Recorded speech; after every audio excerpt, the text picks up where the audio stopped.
नमस्कार दोस्तों, M&C education welcomes you all. M&C education में आप सबों का बहुत बहुत स्वागत। आज के इस क्लास में हम फैमिली ट्री थोड़ा कंफ्यूजिंग नाम है, तो आइए इसको एक्सप्लेन कर देता हूं मैं। हम एक्चुअली आज की क्लास में जो करने जा रहे हैं, तो आप सभी जो है प्रिपेयर कर रहे हैं SSC CGL की या डिफरेंट SSC की, बैंकिंग की, रेलवे की और भी वेरियस कॉम्पिटिटिव एग्जामिनेशंस की। तो उसमें जो है रीजनिंग सेक्शन में आपने देखा होगा एवरी नाउ एंड देन, या फिर कहिए कि लगभग सारे ही पेपर में एक क्वेश्चन जो है रिलेशन बेस्ड होता है, मतलब सगे संबंधियों के ऊपर आधारित प्रश्न पूछते ही हैं वो। तो आज हम फैमिली ट्री में एक्चुअली वही करने जा रहे हैं। फैमिली ट्री में हम जो है ये देखेंगे कि आखिर किस तरह से हम इन क्वेश्चंस को अटेम्प्ट करेंगे, और उससे पहले हम देखेंगे कि हमारा जो एजम्पशन है वो अपने आप बन जाता है कई बारी, तो हमें क्या क्या चीज़ें अवॉइड करने की ज़रूरत है। बहुत ज़्यादा डिफ़िकल्ट नहीं होता है ये सेक्शन जब आप करेंगे, या इसके रिलेटेड जो क्वेश्चंस होते हैं वो होते तो बहुत आसान हैं लेकिन कंफ्यूजिंग होते हैं, ठीक है। तो कभी कभी जो है जैसे इंग्लिश में तो और भी कंफ्यूजिंग हो जाता है, तो इट इज़ रिकमेंडेड, या मेरा अगर पूछिए तो आपको ये सबसे आसान तरीका होगा अगर आप जो है उसको अपनी मातृभाषा में करें। मातृभाषा में मतलब जो भी लैंग्वेज बोलते हैं उसमें करें, क्योंकि इंग्लिश में जो है बहुत ही कम नाम से बहुत सारे रिलेशंस रिप्रेजेंट हो जाते हैं। जैसे अंकल ही लीजिए, तो अंकल मामा के लिए भी है, चाचा के लिए भी है। इसी तरह से ऑन्ट हम किसी को भी कह देते हैं, तो किसी को नहीं, मतलब हैं बहुत सारे उसमें कैटेगराइज हो जाते हैं। तो इसलिए जो है हमारे पास दिक्कत ये आ जाती है कि इंग्लिश में थोड़ा टैकल करना इसको और ज़्यादा कंफ्यूजिंग हो जाता है। ये पहले से ही कंफ्यूजिंग होता है, और if we want to tackle it in English, तो in that case also it becomes very cumbersome and confusing as well. तो इसीलिए हम जो है मातृभाषा में अगर करें तो बहुत आसानी से सॉल्व हो जाएगा। लेकिन उसके अलावा हम और क्या कर सकते हैं, अगर हमें इंग्लिश में ही सॉल्व करना है या मातृभाषा में भी सॉल्व करेंगे तो भी हमें कंफ्यूजन तो फिर भी रहेगी, और मतलब उसको टैकल करने के लिए एक प्रॉपर हिरार्किकल वे होना चाहिए जिसमें कि हम जो है चलें तो हमें जो है एग्जैक्ट आंसर आ जाए। तो उन्हीं सब चीज़ों के लिए सबसे पहले हम ये देखेंगे जो फैमिली ट्री बेस्ड क्वेश्चन, जो रिलेशन बेस्ड क्वेश्चंस आते हैं, उनमें से जो है हमें क्या एज्यूम नहीं करना चाहिए। जैसे मान रखिए एक एग्जांपल हम लेते हैं कि एक कोई सिटी है, या कहिए कि पटना, हम पटना ले लेते हैं, ठीक है। तो पटना में ये ऐसा कोई बोलते बोलते ये बोल रहा है वाई है, जैसे एक्स वाई का ब्रदर है जो कि पटना में रहता है, मतलब एक्स लिव्स इन पटना, ठीक है, एंड ब्रदर है। लेकिन एक्स ये बोलता है कि वाई जो है उसका ब्रदर नहीं है, वाई जो है उसका ब्रदर नहीं है। तो बताइए कि यहां पर देखिए बहुत ज्यादा कंफ्यूजिंग हो गया। जो Y's brother X lives in Patna, अब Y's brother lives in Patna, Y's brother X lives in Patna, but X says Y is not his brother. तो ये कंफ्यूजिंग हो गया। तो मतलब हम जो है एक डायरेक्शन में सोच रहे हैं, तो इसका ये मतलब हुआ कि वाई जो है सिस्टर भी तो हो सकती है। तो अगर ये एक्स बोल रहा है कि Y is not his brother, तो ठीक ही बोल रहा है, मतलब वाई इज हिज सिस्टर। तो इस चीज का एजम्पशन देखिए, यहां पर मन में हमारा क्या हो जाता है कि भाई X Y's brother X lives in Patna, तो वाई जो है भाई हो गया। तो ये एजम्पशन से बचना है हमें। दूसरा जो है, हमें और भी चीजों को क्या अवॉइड करना चाहिए कि अगर जेंडर नहीं है पता हमें तो हम उसको माँ भी बोल सकते हैं और पिता भी बोल सकते हैं। तो हम उसको स्टैंड बाय में रखेंगे जब तक कि हमें जेंडर पता ना चल जाए। मतलब अगर हमें ग्रैंडफादर या ग्रैंड मदर में डिसाइड करना है and we don't know the gender of that person, तो हमें जो है कैसे हम बता सकते हैं कि वो ग्रैंड मदर है या ग्रैंडफादर है। नेम से आप कभी भी उसको एज्यूम ना करें, ठीक है। तो यहां पर जैसे ये समझ में आ गया, Y has a brother who lives in Patna but X said he has no brother, ठीक है। तो इसका मतलब यह है कि वाई जो है उसका सिस्टर है। तो इस तरह से आप मतलब कंक्लूजन भी निकाल सकते हैं। तो ये दो चीजें आप हमेशा ध्यान रखिए कि हम जो है जेंडर तो बिल्कुल भी नहीं एज्यूम करेंगे, ठीक है। नाम के आधार पर बिल्कुल भी हम जेंडर नहीं एज्यूम करेंगे जब तक कि वहां पर क्लियर कट कुछ बता दिया जाए, ठीक है। तो ये चीजें अगर हम अवॉइड करेंगे तो हम जो है बहुत आराम से रिलेशनल बेस्ड क्वेश्चंस कर पाएंगे, ठीक है। जैसे एक और एग्जांपल ले लेते हैं जिससे कि हमें कंफ्यूजन होती है। A is the aunt of B, ठीक है।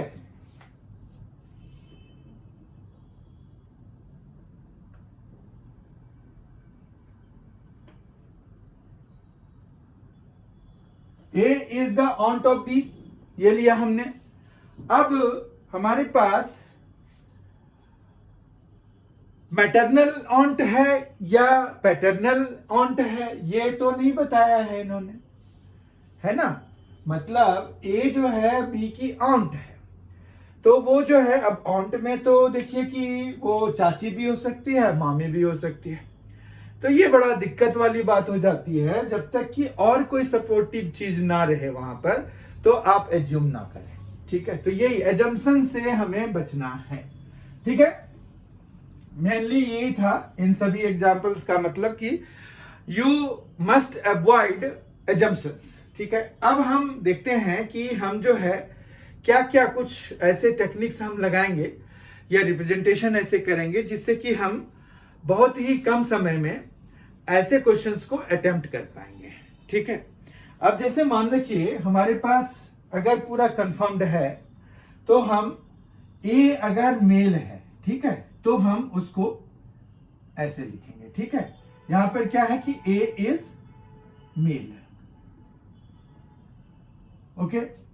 अब जो है अगर मान रखिए कि बी है कोई, अगर वो फीमेल है, पक्का पता है तभी मैंने अभी बताया कि कोई भी एजम्पशन हम खुद से नहीं करेंगे। मतलब इन शॉर्ट वो जो सारे डिस्कशंस थे उसका एक लाइन में अगर हम बात करें तो वो बात ये है कि हमें खुद से कोई भी रिलेशन एज्यूम नहीं करना है, खुद से किसी भी तरह का जेंडर एज्यूम नहीं करना है, ठीक है। तो दोनों ही केसेस को हमें अवॉइड करना है। अब यहां पर है कि अगर क्लियर कट पता है कि ए इज मेल, तो हम जो है हम इसको क्या करेंगे, एक स्क्वायर या रेक्टेंगुलर बॉक्स से रिप्रेजेंट करेंगे। सर्कुलर बॉक्स से हम जो है फीमेल को रिप्रेजेंट करेंगे, तो बी इज फीमेल, ये हो जाएगा, कोई दिक्कत नहीं है। उसके बाद अगर मान रखिए कि हमारे पास ऐसा है सी है जिसका कि जेंडर पता नहीं है, तो हम इसको कोई भी चीज नहीं, खाली सी अल्फाबेट से रिप्रेजेंट करेंगे। ये सी ही नहीं, कोई भी अल्फाबेट से आप रिप्रेजेंट कर सकते हैं। ये ए बी आर्बिट्रेरी है, मतलब हमने ऐसे ही कोई भी ले लिया है। तो यहां पर है कि अगर जेंडर पता नहीं है, ठीक है, तो जेंडर इज नॉट नोन, बहुत अच्छे से आप समझिए। और इसको हम यूज करके देखेंगे कि कैसे होता है ये। जेंडर जब पता ना हो तो आप सी में कोई भी ना तो सर्कल लगाइए ना तो रेक्टेंगल बॉक्स लगाइए, बनाइए, ठीक है। इसको आप नोट डाउन कर लीजिए कि क्या क्या चीजें हैं हमारे पास, ठीक है। अब अगर मान रखिए कि यहां पर जैसे ब्रदर या सिस्टर वाली बात आती है तो डी है और ई है, ठीक है। तो ब्रदर और सिस्टर हैं तो हम जो है इस तरह का यूज करेंगे, ठीक है। ये हो गया कि सिबलिंग्स कहते हैं, ठीक है। तो यहां पर ब्रदर और सिस्टर जब आ जाए तो आप जो है ब्रदर और सिस्टर, ठीक है। अब इसमें जो है दोनों में से कुछ भी हो सकता है, तो हम जो है यहाँ पर इसके हिसाब से वहां पर हमें रेक्टेंगल बॉक्स लगाना है या सर्कल लगाना है। इट विल डिपेंड अपॉन कि वो दोनों आपस में ब्रदर हैं तो दोनों पे हमें रेक्टेंगल बॉक्स लगाना होगा।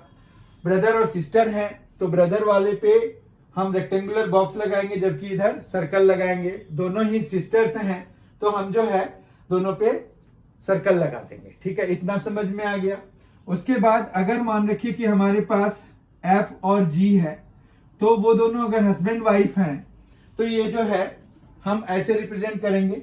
बाकी फिर वही मेल फीमेल का तो वही रहेगा, आपको जो रिप्रेजेंट करना है मेल फीमेल का वो हमेशा उसी तरह से करेंगे। अब जैसे मान रखिए कि एफ हस्बैंड है तो हम इसको रेक्टेंगल बॉक्स में डालेंगे, जबकि इसको सर्कल में डालेंगे। ठीक है, समझ गए। तो यहां पर यह हो गया कि अगर ये हस्बैंड वाइफ हैं तो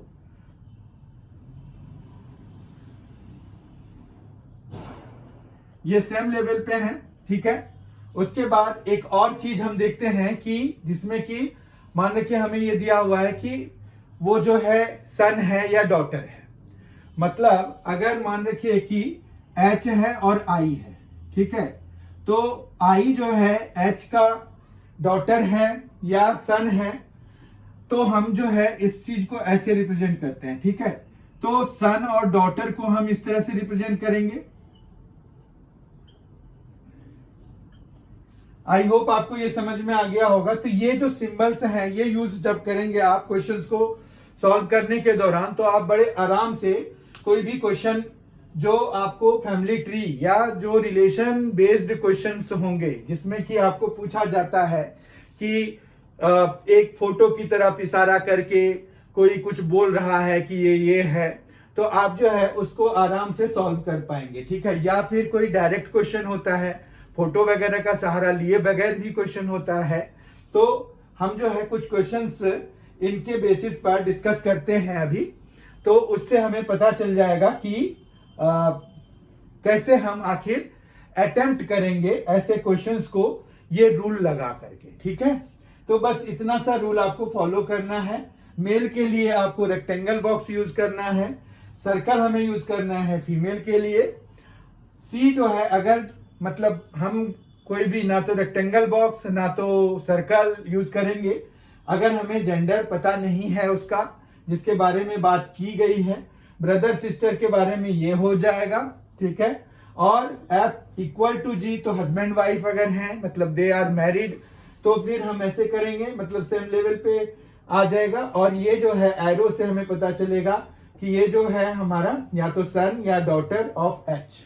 ठीक है, तो इतना हम ये वाला रूल हम फॉलो करेंगे तो हम जो है बहुत ही आराम से सॉल्व कर पाएंगे रिलेशन वाले क्वेश्चंस को।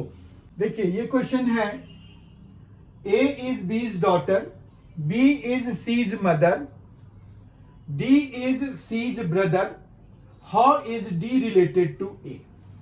अब जो हमने अभी टेक्निक देखा था कि कैसे कैसे रिप्रेजेंट करते हैं, तो उसको यूज करके हम देखते हैं कि इसको कैसे सॉल्व कर सकते हैं। ए इज बीज डॉटर, ठीक है, तो हम यहाँ पर डॉटर और मदर का जो रिलेशन है या फादर का रिलेशन है, तो यहाँ पर ए जो है बी का डॉटर है या की, क्योंकि मतलब हमें बी का जेंडर पता नहीं है अभी तक, तो यहाँ पर हम जो है इस तरह से लेंगे, लेकिन ए का क्लियर कट पता है कि क्या है, तो हम ए को सर्कल में डाल देंगे। समझ रहे हैं? तो ये बी हमारा अभी ऐसे ओपन है, उस पर हम सर्कल भी लगा सकते हैं और रेक्टेंगल भी लगा सकते हैं। ठीक है, बी इज सीज मदर, अब ये क्लियर हो गया। बी जो है सी की मदर है, देखिए, तो बी जो है अब मदर है, यानी कि बी भी फीमेल है, तो इसको भी सर्कल डाल देंगे हम। और सीज मदर है, तो सीज मदर है, यानी कि आप इसको ऐसे कर सकते हैं कि यहां पर सी डाल दीजिए। ठीक है, बी इज सीज मदर, तो इससे दो चीजें पता चल गई। D is C's brother, D जो है सी का ब्रदर है, तो डी हमारा यहां पर है और ब्रदर है, यानी कि वो मेल है, तो ये जो है इस तरह के लेवल में आएगा। ठीक है, ये समझ में आ रहा है। अब how is D related to A, तो जो डी है वो ए से कैसे रिलेटेड है, ये अगर हमें पता करना है तो ऑब्वियस सी बात है ए सी क्या है, मतलब ए जो है वो सी से कैसे रिलेटेड है। तो सी चूंकि बी का बेटा है ना, बेटा है या बेटी है जो भी है, लेकिन संतान है, ठीक है। तो संतान है तो यहां पर हमारा ये ऐसे ही चलेगा। ये देखिए ये दोनों भी तो भाई बहन हो गए, और ये भी हम एक्सटेंड करके ऐसे लिख सकते हैं। तो ए और डी के बीच में क्या भाई बहन का संबंध हो गया। तो how is D related to A, तो डी जो है वो ब्रदर हो गया ए का, देखिए आप, ठीक है। तो हमने बहुत ही आसानी से इसको सॉल्व कर लिया कि कैसे होगा। तो इस तरह से सी ऑप्शन इसका करेक्ट हो जाएगा, ये वाला, ठीक है। तो आप देख पा रहे हैं कि अगर हम ये टेक्निक लगाएं तो हम बड़ा इजीली सॉल्व कर पाएंगे, ठीक है। और भी क्वेश्चंस हम देखते हैं। सेकंड क्वेश्चन देखते हैं। सेकंड क्वेश्चन है P is Q's brother, R is Q's mother, S is R's father, T is S mother, how is P related to T. हमें पी का रिलेशन निकालना है टी के साथ, ठीक है। तो P is Q's brother, P is Q's brother का मतलब ये हो गया कि P जो है मेल है और क्यों का ब्रदर है, ठीक है। क्यों का भी हमें पता नहीं है क्योंकि उन्होंने कुछ बताया नहीं है। R is Q's mother, R जो है वो क्यों की मां है, तो R का तो पता चल गया कि वो फीमेल है, तो हमने सर्कल लगा दिया, ठीक है। S is R's father, S जो है R का फादर है, तो S यहां पर हो गया और वो मेल है, ठीक है, इतना पता चल गया। फिर T is S mother, T जो है ये और ऊपर और यहां पर, और ये फीमेल क्योंकि T मदर है S की, ठीक है। How is P related to T। अब देखिए ये P तो यहां पर है, तो ये जो लेवल है ये फादर मदर का है, तो ये मदर है, मदर के पिता, फिर मदर के पिता की मदर। तो क्या हो गया कि जो P है वो T से कैसे रिलेटेड हो गया। तो ये जो है अगर हम ऐसे देखें तो हमारे पास ये हो गया कि ग्रेट ग्रैंड सन हो गया, है ना, ग्रेट ग्रैंड सन हो गया क्योंकि इसका ही ग्रैंड सन है ये, और ये और ऊपर एक लेवल हो गया, तो ग्रेट ग्रैंड सन, ठीक है। तो इस तरह से सेकेंड ऑप्शन इसका करेक्ट हो गया। तो इस तरह से आप जब बनाएंगे तो आप बहुत आसानी से क्वेश्चंस को सॉल्व कर पाएंगे। अगला क्वेश्चन देखते हैं हम।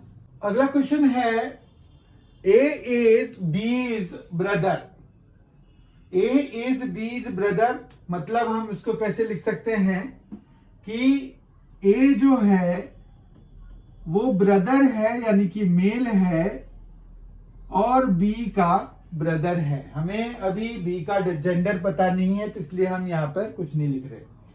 सी इज डीज फादर, सी जो है डी का पिता है। अब सी जो है यहां पर हम कहीं पर लगा देंगे क्योंकि हमें यहां पर पता नहीं है। सी इज डीज फादर, तो सी इज डीज फादर, तो हम जो है यहां पर एक काम ये करते हैं कि डी यहां पर रखते हैं और सी यहां पर रखते हैं। सी चूंकि डी का पिता है तो ऐसे लगा देते हैं, यही हम लगाते हैं। उसको करने के लिए इस रिलेशंस को के बेस्ड क्वेश्चंस को सॉल्व करने के लिए तो सी इज डीज फादर, ठीक है। उसके बाद ई इज बीज मदर, ई जो है बी की मां है। यहां पर ई जो है वो बी की मां है यानी कि ई जो है फीमेल है, मदर है इसीलिए, और बी की मां है ये भी है, हमें पता चल गया। A and D R brothers, अब डी का भी हमें जेंडर पता चल गया कि ये दोनों ब्रदर हैं यानी कि ये रेक्टेंगल बॉक्स में डलेगा। तो A and D R brothers, तो ये जो है ये भी हमारा ऐसे आ गया, सेमी लेवल पे आ गया। How is E related to C, अब यहाँ पर ये दोनों ब्रदर जैसे ही हो गए, यानी कि ये दोनों जो है, ये माँ है, ये पिता है, तो यानी कि ये दोनों भाई जो हैं, इन दोनों के माता पिता ये हैं, यानी कि हस्बैंड वाइफ है। तो हमारे पास how is E related to C, तो ई रिलेटेड टू सी मतलब वाइफ है, he is wife of C. समझ में आया कि कैसे ऐसे क्वेश्चंस को हम अटेम्प्ट करते हैं। अगला क्वेश्चन देखते हैं, उससे और क्लियर होगा। वो है A is sister of B is brother of C is son of D, how is D related to A. बहुत ही सिंपल है ये। A is sister of B मतलब ए जो है वो बी की सिस्टर है, तो हम ऐसे रिप्रेजेंट करते हैं। फिर हमारे पास बी इज ब्रदर ऑफ सी, तो बी जो है ब्रदर है सी का, तो ये इस तरह से हो जाएगा। अब सी का हमें जेंडर पता नहीं है, अभी नहीं डालेंगे। C is the son of D, अब हमें पता चल गया कि ये सन है तो इसलिए ये मेल है, और वो किसका, डी का, तो डी का हमें अब जेंडर पता नहीं है। तो अब how is D related to A, तो ए से डी कैसे रिलेटेड है। अब ए जो है ऐसे देखिए, ये भाई बहन हो गए, एक ही लाइन में है ये, तो भाई बहन है ये सारे। तो हमारे पास जो है ये ए बहन है बी और सी दोनों की, तो ए से अगर हमें रिलेशन पूछ रहे हैं कि डी कैसे रिलेटेड है, तो ये माँ भी हो सकती है और पिता भी हो सकते हैं। तो यहाँ पर माँ हो सकती हैं या पिता भी हो सकते हैं। अब फिर हमारा ऑप्शन पे जाना पड़ेगा, ऐसे क्वेश्चंस भी आएंगे आपको जहां पर कि ऑप्शन में से फिर हमें चूज करना पड़ेगा। तो यहाँ पर फॉर्चुनेटली फॉर अस अगर आप ऑप्शन में देखें तो फादर इज नॉट देयर, तो हमारे पास मदर ही इसके लिए सुटेबल ऑप्शन हो जाएगा और मदर ही करेक्ट ऑप्शन हो जाएगा। तो आई होप आपको ये समझ में आ गया होगा। इसमें भी जो है कंफ्यूजन तो है थोड़ा, लेकिन फिर ये जब आप इस मेथड से करते हैं तो कंफ्यूजन दूर हो जाती है, क्योंकि हम जो है जब हमें जेंडर क्लियर नहीं होता है तो हम जो है वहां पर कोई सर्कल या स्क्वायर या रेक्टेंगल हम नहीं लगाते हैं, तो ये हमें पता चल जाता है। ठीक है, अगला क्वेश्चन देखते हैं और आज का ये आखिरी क्वेश्चन होगा। इससे आपको पता चल जाएगा कि मतलब हम कैसे जो हमने पढ़ा उन हिरार्की को हम कैसे लगा सकते हैं। तो रिलेशनल बेस्ड क्वेश्चन बहुत आसान हो जाते हैं अगर आप इस तरह से उनको अटेम्प्ट करेंगे। तो देखते हैं आज का आखिरी क्वेश्चन। देखिए ये क्वेश्चन जो है बहुत ही इंटरेस्टिंग क्वेश्चन है। B is brother of A whose only sister is mother of C. अब यहां पर ये है कि बी जो है ब्रदर ऑफ ए है, ठीक है, तो यानी कि हम ऐसे बना सकते हैं कि बी जो है ब्रदर ऑफ ए है, तो ये ऐसे आ जाएगा। ठीक है, whose only sister is mother of C. अब यहां पर क्या है कि ए जो है हमें जेंडर पता नहीं है ए का, तो अगर ए फीमेल हुई तो ये जो है बी की ओनली सिस्टर है तो वो खुद ही बन जाएगी। ठीक है, या फिर यहां पर ऐसा भी केस आ सकता है कि कोई और है जो कि यहां पर इसकी ओनली सिस्टर है। ठीक है, तो ओनली सिस्टर के बारे में मतलब बी की ओनली सिस्टर है, तो क्योंकि ब्रदर तो और भी हो सकते हैं, तो यहां पर ये कंडीशन आ गया। देखिए कंफ्यूजिंग सा हो गया, whose only sister is mother of C. अब जो है ये मदर ऑफ सी है तो सी जो है यहां पर आ जाएगा। ठीक है, कोई दिक्कत नहीं, सी का भी हमें जेंडर अभी तक पता नहीं है। D is maternal grandmother of C. अब जो डी है वो मैटरनल ग्रैंड मदर है, मतलब नानी है, तो डी यहां पर है और ये मदर है, तो हमें पता ही चल गया कि वो फीमेल है, तो हमने सर्कल में डाल दिया, तो D is maternal grandmother of C हो गया। How is A related to D. अब यहां ए के बारे में पूछ रहे हैं कि कैसे रिलेटेड है। ठीक है, तो यहां पर जो है ये ए जो है ये सी की मां भी हो सकती है। आपको बताया गया कि यहां पर जो है ये दोनों में से कोई भी एक वैलिड होगा, और कोई हमारे पास रिलेशनशिप इस तरह से दिया हुआ नहीं है, तो हम ए इज रिलेटेड टू डी के लिए ये दोनों ही ऑप्शंस ओपन रखते हैं। ठीक है, अब जो है यहां पर हम देखते हैं, तो यहां पर जो है अगर मैटरनल ग्रैंड मदर है तो इसकी तो मदर है वो, है ना, तो मतलब ये हो गया कि हमारे पास जो ये सभी तो भाई बहन है, ठीक है। तो हमारे पास ए जो है वो डॉटर भी हो सकती है या सन भी हो सकता है। अब ऑप्शंस में देखिए, तो हमारे पास डॉटर है, डॉटर इन लॉ है, ऑन्ट है, नेफ्यू है। तो हमारे पास डॉटर यहां पर करेक्ट ऑप्शन आ जाएगा। सन रहता तो फिर और कंफ्यूजन हो जाता, लेकिन अभी जो है बिल्कुल भी कोई कंफ्यूजन नहीं है। तो इसलिए हमने जो लास्ट 2 क्वेश्चंस देखे उसमें यह था कि हमारे पास ऑप्शन से हमारा आंसर स्ट्रांग हो जाता है, हमारी लॉजिक जो है वहां पर आंसर के बेसिस पर स्ट्रांग हो जाता है और हमारा आंसर करेक्ट हो जाता है। ठीक है, तो इस तरह से आप ऑप्शंस का भी ध्यान रखेंगे, क्या चीज आपको अवॉइड करना है, क्या चीज अपने आप से एज्यूम नहीं कर लेना है, ये भी आपको बता दिया गया। और हम कैसे उस ट्री को बनाते हैं, मेल को हम कैसे रिप्रेजेंट करते हैं, फीमेल को कैसे रिप्रेजेंट करते हैं, सिबलिंग्स को मतलब जैसे कोई बेटा है, बेटी है, उनको हम कैसे रिप्रेजेंट करते हैं।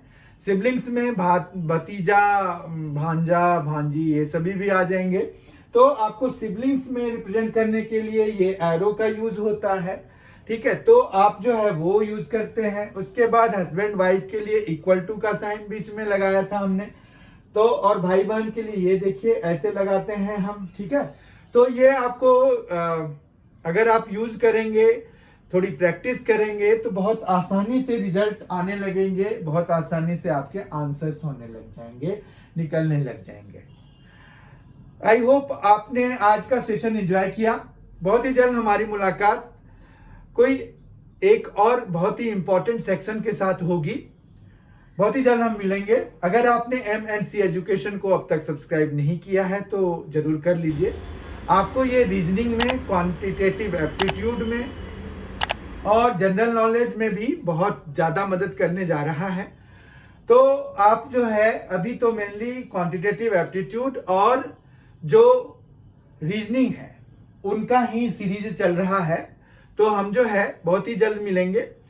और don't forget to subscribe, bell option को भी, जो बेल आइकन है उसको आप प्रेस कर दीजिए, उसमें ऑल ऑप्शंस ओपन रखिए ताकि आपको जब भी M&C एजुकेशन के द्वारा कोई भी वीडियो अपलोड किए जाते हैं तो आपको उसकी सूचना तत्काल मिले। अगर वो आपके यूज का है तो आप जरूर देखें, क्योंकि M&C एजुकेशन में 11th 12th के मैथ्स की भी तैयारी कराई जाती है, तो उसके भी videos every now and then आते रहते हैं। तो मतलब हमें आपके लिए जो भी उपयोगी होगा आप सिर्फ उन्हीं वीडियोस को देखें, लेकिन सब्सक्राइब आप जो है M&C एजुकेशन को जरूर कर लें।